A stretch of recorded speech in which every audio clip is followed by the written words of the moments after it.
Hello and welcome. Hi, Sandy. Hello, Any Camp. It's great to see you guys. I'm dialing in live here from the British Columbia Islands off the coast of Vancouver. And today we're talking about manifesting through meditation. We at Sura Center teach a meditation called purpose-based meditation, which is really a meditation that's developed to help you achieve a specific outcome. And that could be anything from inner healing to having a better performance or being more productive or greater focus. And it's really a meditation practice that connects you more deeply to your true purpose and why you're sitting down to meditate. One of the biggest obstacles that often gets in the way of creating what we truly want is our inner state. It's the inner feeling that we put out constantly into the universe that we may or may not be aware of. And when we take time to meditate and quiet our mind, if you can imagine, if I took a jar of water that's filled with sand and I shook it up, right? And this jar of water is just swirling with all kinds of debris and dirt, and this is often our state, right? These days with so much technology and stimulation, and all of that is swirling. And our goal is to get from point A to point B, perhaps within that jar. But because everything's swirling, we're not really able to see clearly. We're not sending out a clear signal, and we can't even really see what's right in front of us, what's here and now. And really what we do want to create is available to us, but maybe we're just not able to see those possibilities. And what meditation does is it clears out, it lets the debris just settle down to the bottom, and it allows the mind to become more clear. And when the mind is clear, we feel more present, grounded, we feel embodied, really connected to our physical body and our surroundings. We're aware of what's going on around us. And what can also get in the way is not just the mind. Actually, what the mind does is it creates, if we have discursive thoughts, a lot of repetitive racing thoughts that are moving around, darting around from here to there, that also can create a dissonance within our physical energy. So every time we have a thought, it sends a signal through our whole body system. Our body receives that signal and responds to our thoughts on a subtle level. And when we meditate, we become more and more aware of our thoughts. And sometimes they can be really disturbing, just sitting there. And what happens is we have thoughts and we just let the thoughts go by. And we also have a lot of urges. Oh, I got to do this. I got to do that. Oh, I should call this person. So we have a lot of thoughts, a lot of urges. They're quite quick, if it's a wave. And what meditation does is it sort of slows down the thoughts, and it slows down the wave of thoughts. And we realize, oh, I don't have to act on every urge, and I don't have to believe every thought that I have. So every thought, and especially the thoughts that are negative or make us suffer, behind each thought, if you look closely through meditation, is a story, there's a belief, or there's an idea, some kind of idealism that we're holding on in our mind that, no, it should be this way. It shouldn't, that person shouldn't be that way. They should be this way. They should be according to what I think is right. And meditation helps us to release that. And why is that important for creating and manifesting what we want? Well, if we go out into the world and we have this feeling of, I'm only okay when things outside of me are okay, then we're constantly sending out this vibe of, I'm not okay. There isn't an agreement of an acceptance that's happening. And this is how I would describe purpose-based meditation, is that when you come to a place of oneness a place of unity and stillness and meditation, and you plant your seed, the seed that we talked about yesterday, when you plant your seed in your garden, it sends out completely and automatically. It's like a seed that sends out all in infinite directions, and it just sets the energy. So it's when you're present, that's really the most powerful place to create from. Today, when we take yoga classes, a lot of instructors I've noticed, they'll say, set your intention in the beginning. And that's beautiful. Some instructors will say, come back to your intention. And after you've done the whole yoga practice as a kind of movement and prayer, and afterwards at the end, when you're fully surrendered and you're completely peaceful and still, that's the time you want to remember your purpose, remember your intention, because that just quickly, it's like having zero resistance in the field. It just automatically spreads to all corners of the universe. And that's the state. We don't always have to be in that state, but that's the state we're looking to come to. And if you don't feel, and I noticed a lot of times with myself even, and just looking around, it's, if you have some sort of snag, an energy snag, where you feel like your energy is being compromised, or you have a conversation with someone and it just kind of leaves a feeling in your stomach, or you feel kind of, it's like a sticky interaction or some kind of entanglement, which people also refer to as karma, where there's this repetitive dynamic that keeps playing out that just doesn't quite feel right. And we come away from those situations and maybe we hold on to them in our body and in our energy. And that's why it's so important to stay centered and clear within yourself, and to always come back to a place of affirming your wholeness and feeling complete and resolved, because you are always whole and complete in the present moment. You always are. But the mind gets engaged in these interactions and these exchanges and these stories in the mind, and it starts distorting our energy. It starts distorting the way we relate to things.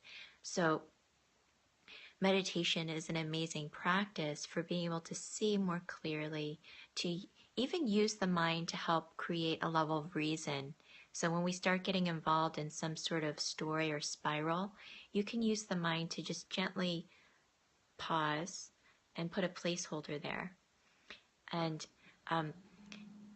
how can we remember that we are inherently whole and that we are inherently healthy and perfect in our own way? How do we remember that? Well, meditation is a practice of realization. And so it's not acquiring anything more. It's more about remembering who you are, realizing what you already are. And it is our birthright, our natural birthright, to be whole and to be healthy and to feel complete and resolved all the time. That's our birthright. So we can remember that. We don't have to have our sense of well-being dependent on what goes on around us. It's not you're okay, so I'm okay. It is I'm always okay, no matter what, because I'm connected to myself. I remember myself. I remember who I am. And when we can come back to this place of remembering, this can really help manifest what we want to create. So there are quite a few tools, and I'm going to keep sharing these tools of what helps us create powerfully from spirit. So let's close with a meditation, and wherever you are, finding a comfortable place and taking a few centering breaths, just breathing in and breathing out.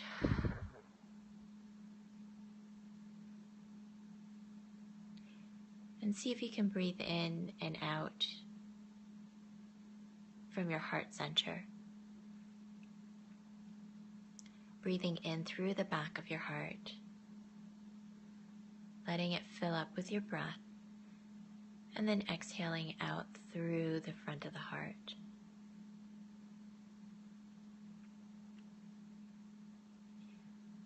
And as you breathe in a warm golden light, the light of your spirit. And as you breathe out, soften and relax. The more we relax, the more we allow energy and our spirit to flow through our body and our consciousness. So just allowing and giving ourselves permission to relax. Let's take another breath like that. Breathing in through the back of the heart, filling up the whole body. And then exhaling out. Gently letting go.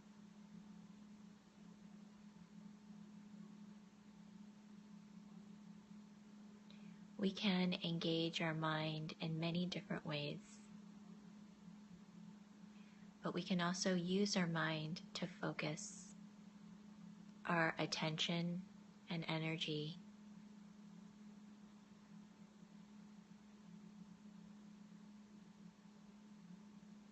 And at this time, gently affirm to yourself, I am spirit.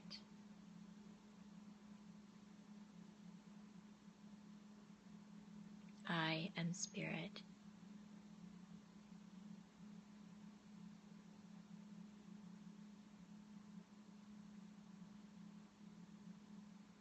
I am whole and complete.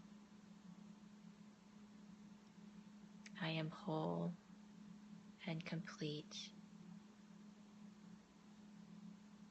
I am always whole and complete.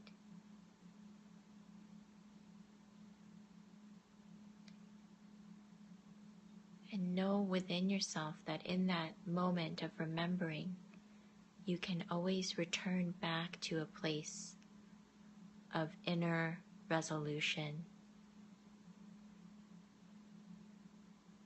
inner wholeness, and allow your wholeness to radiate. Let it radiate out.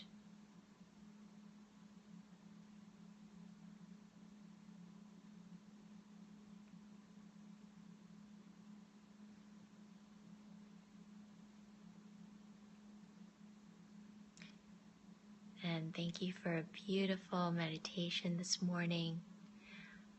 We did have some questions I wanted to address in the Facebook group, and one of the questions that was asked, one was asking about my personal meditation practice, and while I won't go into it too deeply right now, I will say that it's much more of a I started with specific meditation techniques when I first started meditating, which I recommend for anybody who starts to meditate, because it gives your mind a place to really focus your attention to. And once you work, you're able to more, in a sense, master the mind, then you can go to other places, and it just creates an anchor and a guideline for anybody who's starting out in meditation. But you can also play, because I see meditation as it's a rebellious act. It's not something that puts you in line. It's actually, an opportunity to rebel against your own thoughts, to really look at them and see, are they true?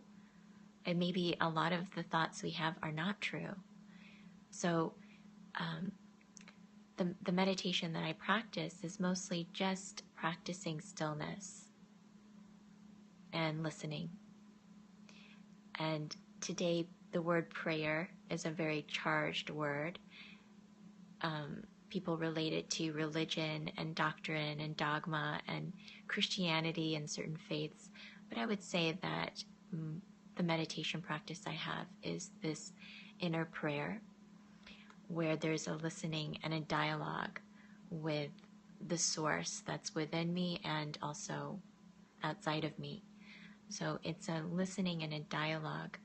And oftentimes I'm aware of energy when I'm meditating, so I'm just watching and observing the energy. And I like to say within myself prayers and affirmations, and I notice how that shifts energy as well. So that is my personal practice, and of course that's something that in the past I've been hesitant to speak about or share because it could seem too spiritual or intense for people to receive that. But I do think now we're at a time in history where people want to share more deeply from their spiritual self and find a way to integrate that in all the other areas of our life, whether it be business or work, and all in every place. I think that's what's missing in our politics and government is just spirit, the connection to our true spirit, which is really the path of our heart. And so I just wanted to answer that question on Periscope today. And if you have any other questions now, I'll just stay on for a few minutes. Now that I'm able to actually see your chats, for some of you, let's see if I can follow a few of you here. See, there's some live viewers. It's not letting me see the live viewers for some reason. And if you have any chats, you can ask them or comments. And if you do find this helpful, feel free to share with people. I'll be launching a book. It's a beginner's meditation guide. And it's just a very basic book, 46 pages, and that'll be coming out today or tomorrow, sometime soon this week. And I'm excited to share it with you. It's a free book, and it includes a guided meditation. Actually, two. One is with music and one is without. So I hope you can check my site at suracenter.com or somewhere on the Facebook page. I don't actually know all the technology, how it's going to come together, but it'll be there, and I look forward to sharing it with you. Thanks so much for tuning in. I hope this was helpful for you today, and have a beautiful, beautiful rest of your day. Bye!